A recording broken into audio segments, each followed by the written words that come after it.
ذبح النبي صلى الله عليه وسلم يوم الذبح كبشين أقرنين أملحين موجئين ولما وجههما قال إلى آخره।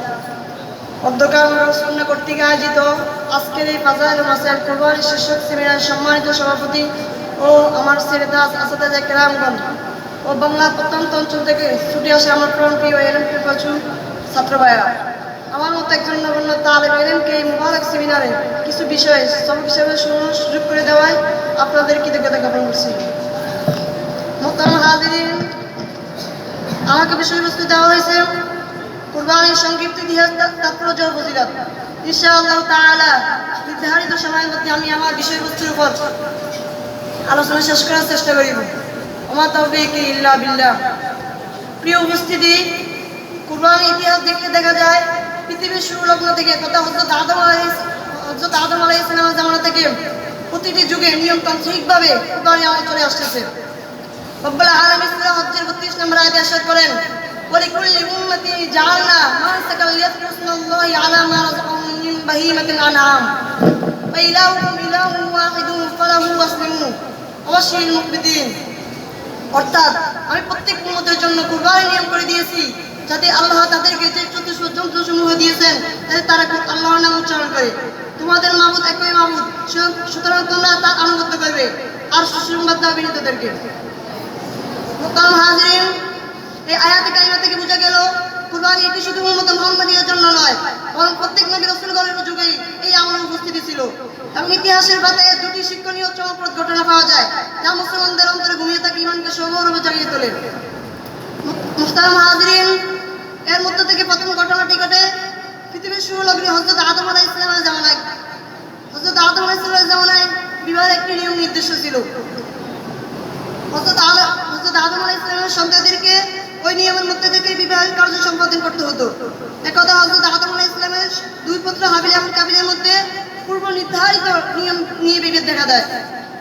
অতঃপর হযরত আদম আলাইহিস সালাম এই সমস্যার সমাধানে উভয়কে কুরবানি করতে বলেন।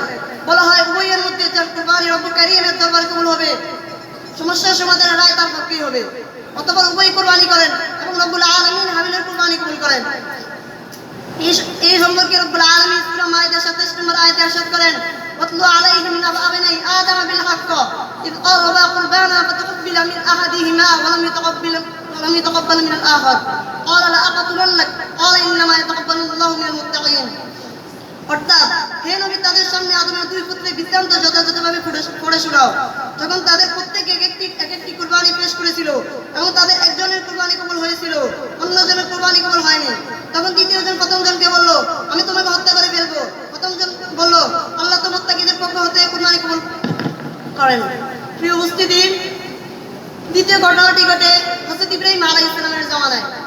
কোরআনে কারিমে বর্ণিত আছে, فلما بلغ معه السعي قال يا بني إني أرى في المنام أني أذبحك فانظر ماذا ترى قال يا أبت افعل ما تؤمر ستجدني إن شاء الله من الصابرين।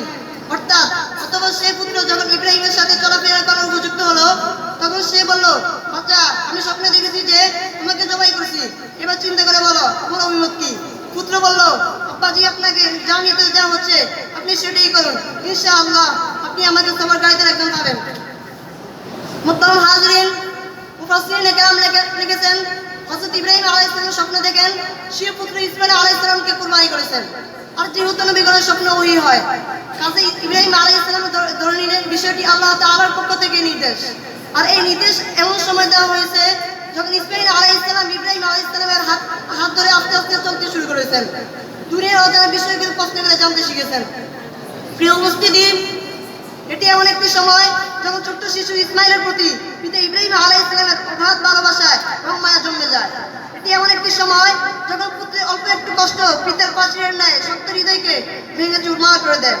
কিন্তু ইব্রাহিম আলাইহিস সালাম ছিলেন একজন নবী, আল্লাহ পাকের পক্ষ থেকে আসা হুকুম মানার ক্ষেত্রে পুত্র ইসমাইল আলাইহিস সালামের অগাধ ভালোবাসা এবং সীমাহীন মহব্বত বাধা হয়ে দাঁড়াতে পারেনি। তিনি সিদ্ধান্ত নিয়ে নিলেন আল্লাহর পক্ষ থেকে আসা ওহী মোতাবেক কুরবানি করার জন্য। মুফাসসিরিনে কেরাম লিখেছেন, সেই সময় ইসমাঈল আলাইহিস সালাম ছিল 13 বছর বয়সী। হযরত ইব্রাহিম আলাইহিস সালাম স্ত্রী হাজেরাকে নিজের স্বপ্নে বিস্তারিত জানালেন এবং ইসমাঈল আলাইহিস সালামকে গোসল করিয়ে উত্তম পোশাক পরিয়ে দিতে বললেন। হযরত হাজরা রাদিয়াল্লাহু তাআলা আনহু প্রিয় কলিজার টুকরা পুত্রকে গোসল করিয়ে পোশাক পরিয়ে বুকে জড়িয়ে প্রাণ ভরে আদর্শ নাদ করে চিরজীবনের জন্য বিদায় জানিয়ে বললেন, যাও আমার পুত্র নিজেকে আল্লাহর জন্য উৎসর্গ করো। প্রিয় উপস্থিতি, মা হাজরার কাছ থেকে বিদায় নিয়ে পিতা হযরত ইব্রাহিম আলাইহিস সালামের হাত ধরে অজানা লক্ষ্যে চলতে লাগলেন। প্রতিমধ্যে ইব্রাহিম আলাইহিস সালামের পুত্র ইসমাঈলকে স্বপ্ন সম্পর্কে অবগত করলেন এবং তার অভিমত চাইলেন। উত্তরে হযরত ইসমাঈল আলাইহিস সালাম এমন এক কথা বললেন, ইয়া আবাতি ফাল মা তুমার সাতাজিদুনি ইনশাআল্লাহ মিনাস সাবিরিন। অর্থাৎ, হে আমার পিতা, আপনি তাই করুন যা করতে আপনাকে আদেশ করা হয়েছে, ইনশাআল্লাহ আপনি আমাকে সবরকারীদের একজন পাবেন। মুহতারাম হাজিরিন, তাফসীরের বিভিন্ন কিতাবে পাওয়া যায় হতে শয়তান হযরত ইব্রাহিম আলাইহিস সালামকে 3 বার প্রতারিত করার চেষ্টা করেন। হযরত ইব্রাহিম আলাইহিস সালাম প্রত্যেকবার শয়তানকে 7টি কঙ্কর নিক্ষেপের মাধ্যমে তাড়িয়ে দেন। আজ পর্যন্ত এই প্রশংসনীয় কাজের স্মৃতিস্বরূপ হাজী সাহেবরা মিনায় 3 বার কঙ্কর নিক্ষেপের মাধ্যমে আমলটি উদযাপন করে আসছেন। মুহতারাম হাজিরিন, অবশেষে হযরত ইব্রাহিম আলাইহিস সালাম যখন পুত্রকে সাথে নিয়ে অভিনবে ইবাদত করার উদ্দেশ্যে কুরবানির স্থানে বসলেন, হযরত ইসমাঈল আলাইহিস সালাম নিজ পিতাকে পরামর্শ দিলেন যেন তিনাকে শক্ত করে বেঁধে ফেলা হয়, যাতে করে কুরবানির সময় পিতার গায়ে কোনো ধরনের আঘাত না লাগে এবং তিনি যেন কষ্ট না পান। ইসমাঈল আলাইহিস সালাম আরো পরামর্শ দিলেন, হে আমার পুত্র, আপনার কাপড় গুছিয়ে নিন, যাতে আমার রক্তের ছিটা আপনার কাপড়ে না লাগে, কারণ এতে আমার সব কমে যেতে পারে, এবং আপনার চুরিটা ভালোভাবে ধরে নেন, যাতে করে আমার প্রাণ সহ বের হয়ে যায়। এবং তিনি বলেছেন বাড়িতে গিয়ে আম্মাজানকে সালাম জানানোর জন্য। তিনি আরো বলেন, যদি আমার জামা তার কাছে নিয়ে যেতে চান তাহলে নিয়ে যাবেন, হয়তো এতে তিনি কিছুটা সান্ত্বনা পাবেন। একমাত্র পুত্রের মুখে এসব কথা শুনে পিতার মানসিক অবস্থা কি হতে পারে তা সহজে অনুমান। কিন্তু হযরত খলিলুল্লাহ দৃঢ়তার অটল পাহাড় হয়ে জবাব দিলেন, বৎস, আল্লাহর নির্দেশ পালন তুমি আমার চমৎকার সহায়ক হয়েছে। অতঃপর তিনি পুত্রকে চুম্বন করলেন এবং অশ্রুপূর্ণ নেত্রে তাকে বেঁধে নিলেন। মুহতারাম হাজিরিন, অতঃপর হযরত ইব্রাহিম আলাইহিস সালাম পুত্র ইসমাঈল আলাইহিস সালামকে উপর করে শুইয়ে দিলেন এবং স্বপ্নের আদেশকে বাস্তবায়ন করার লক্ষ্যে আল্লাহর নামে চুরি চালাতে আরম্ভ করলেন। কতই না হৃদয় দৃশ্য। এদিকে মহান আল্লাহর রহমতের দরিয়া জোশ এসে যায়।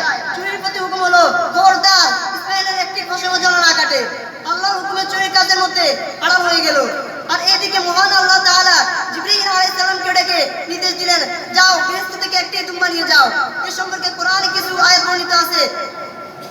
ফালাম্মা আসলামা ওয়া তাল্লাহু লিল জাবিল ওয়া নাদাইনাহু আইয়া ইব্রাহিম قد صدقت الرؤيا إنا كذلك نجزي المحسنين إن هذا لهو البلاء المبين وفديناه بذبح عظيم।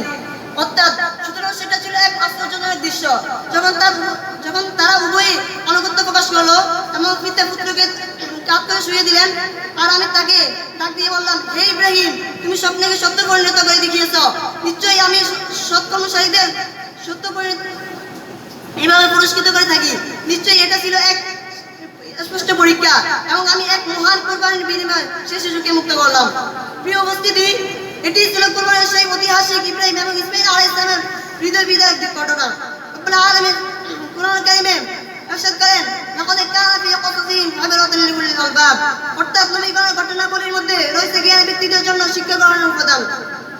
কাজে ইব্রাহিম এবং ইসমাঈল আলাইহিস সালামের ঘটনা থেকে আমরা শিক্ষা গ্রহণ করব এবং কুরবানির মধ্যে ওনারা যেভাবে নিজের মনের পশুকে আল্লাহর রাস্তায় কুরবানি করার জন্য তৈরি হয়েছিলেন, আমরাও যেন কুরবানির সময় নিজের মনের পশুকে কুরবানি করতে পারি, সেই দিকে লক্ষ্য রাখবো ইনশাআল্লাহ তাআলা। প্রিয় উপস্থিতি, আমাদের আলোচনার দ্বিতীয় অংশটি ছিল কুরবানির ফজিলত সম্পর্কে। রব্বুল কারীম কোরআনে কারীমে ইরশাদ করেন, লা ইয়ানালুল্লাহু লুহুমুহা ওয়ালা